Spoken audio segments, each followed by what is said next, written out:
Good morning, you guys. It is a beautiful morning. I am out here early. We're going to do a little bit of work on the garden today because it is getting hot and it is getting hot fast. We've got like 108 or something like that. So we're out early. Not as early as I would like. We ended up sleeping in a little bit, but we're still out early. And we had just gotten this project fully finished up, which I am absolutely obsessed with. We didn't even park the car here because I just wanted to stare at it. So we did the espalier jasmine over here, and it is just so gorgeous. I have 3 plants left over, and so I think we're gonna go plant those in the landscape today. They smell so good that it is stupid. So we're gonna get those planted in the landscape in the back. I'll go over the specs just one more time of those plants. Let me show you guys the ones that we do have. Okay, so I've got 3 right here of the Summer Soul Arabian Jasmine, partial to full sun, 4 feet wide, 8 feet tall, higher growing zones 9 through 11. So I am sorry for all of you in lower zones. I am like on the cusp of this. So this may or may not have some issues with me over the winter times. They do not like any cold at all. So if we do get like to 32, I might come out with like frost cloth and cover these guys. Large flowers are like double flowers. You can see this one's like kind of fading a little bit, but they're double blooms, and the smell on these is crazy. They're so pretty, and it's an evergreen, and it says that it might bloom year round. I'm pretty excited about it. It does say if you're gonna be in a colder zone to try growing these in containers and then bring them in during the winter months, which, I mean, if you can bring these in, could you imagine having the smell inside the house? It would be amazing. It would mask the dogs. But lots of blooms on these guys. You can see this one's a more faded bloom right here. Just tons of blooms. I really don't mind having to come in and, take off these dead blooms. It's not that big of an issue. The plant is pretty enough and smells good enough that I do think that it is worth it. I also really love how glossy the leaves are on this. It's so gorgeous. So let's go to the back and see where we can plant these. I would love to get all 3 planted. I'm not 100% certain on that. I might plant one and then see if Ashley wants one and see if one of my other neighbors wants one too.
Okay, well, that snowballed into a little bit more than I thought we were going to do.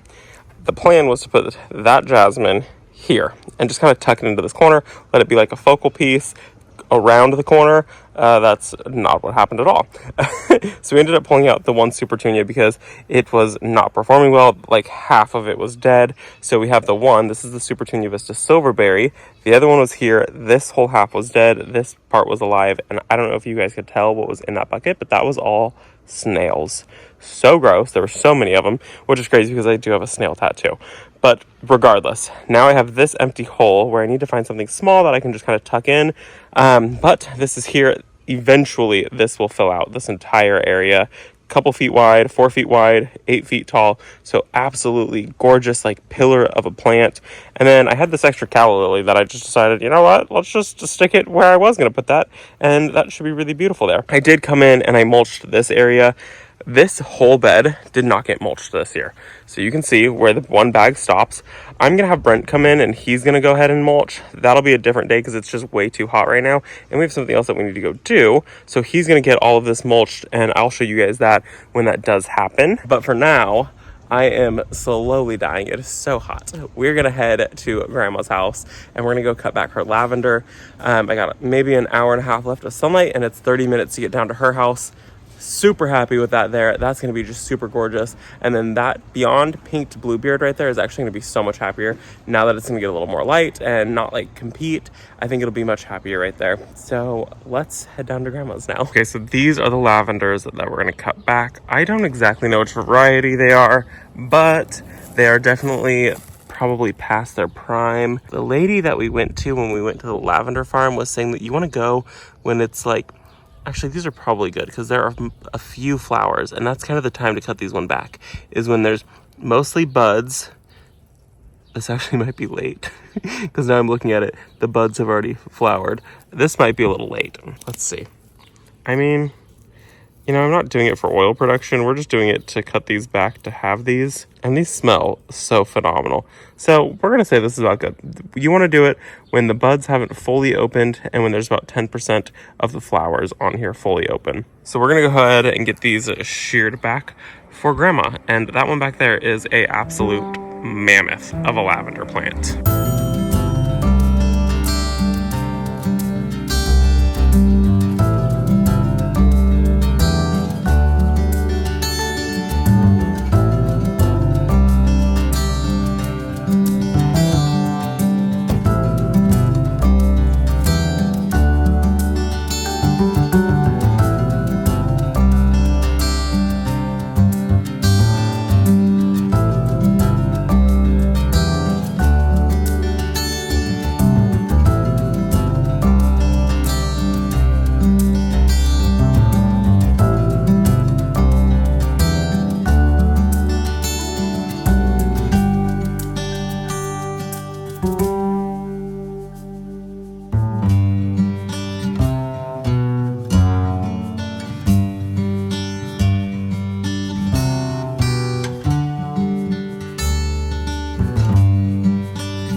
So we got our first one done, filled up almost a whole bag. This is what it looks like. making sure that we're not cutting into the old growth, which is all this growth down here. Had these been properly maintained, when Grandma planted them, they were much smaller, but we weren't exactly sure what to do, so we just left them.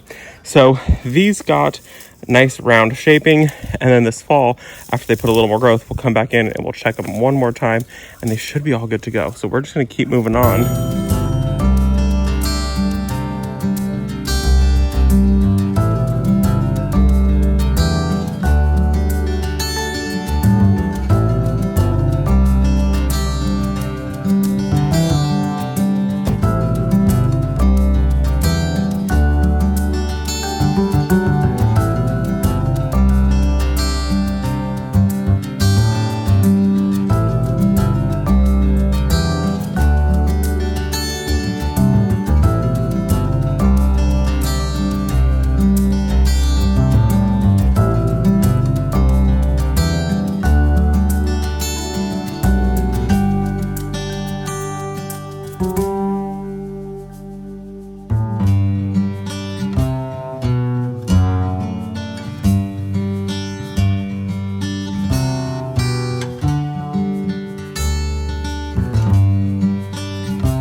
Okay, and we got them all trimmed up.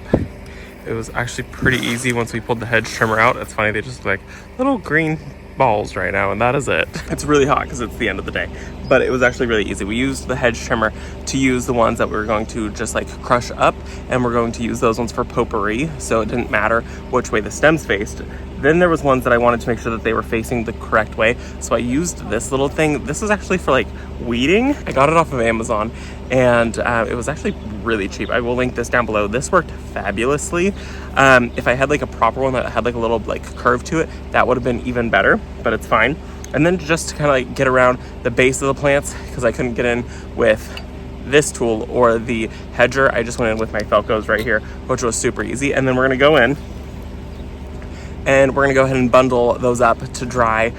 So I've got 2 bags, 1 bag for me, 1 bag for Grandma, and those will get bundled and dried. And then the rest of them, like I said, we just put in brown paper bags, and we're gonna wait for those to dry, and then we will go ahead and smash those up, and then those will get into like little silk bags for potpourri. So I'm gonna go because this is gross.